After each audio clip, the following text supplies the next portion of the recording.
kind of a learning style from year 1 to year 2? Actually, from each semester, I can give that comparison, ma'am.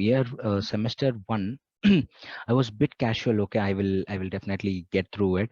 Then, and when I saw my first semester marks, okay, so it was bit average. Although no, I got around 6.2 CGPA, and I thought, okay, this is not what I'm doing. So we have to, sail it better. So then I become more a bit serious the second semester.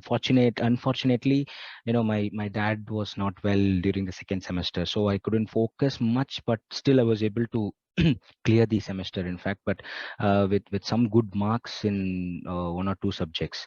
In the third semester, I am second year, I mean to say, I'm much more focused, because now the confidence is that although the subjects are new, like service operations management, that's a new subject, but the concepts, I can relate to first and second year.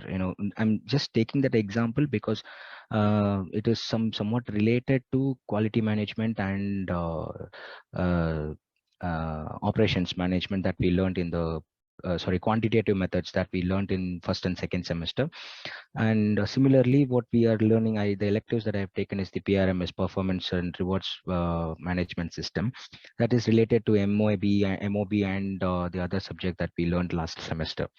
And so based on that, okay, I can definitely do better in this semester. So this it's like a step-by-step learning is what I could see. And but with multiple skills that you will have to apply through that you learned from your first and second semester, is what I understood from my approach, in fact.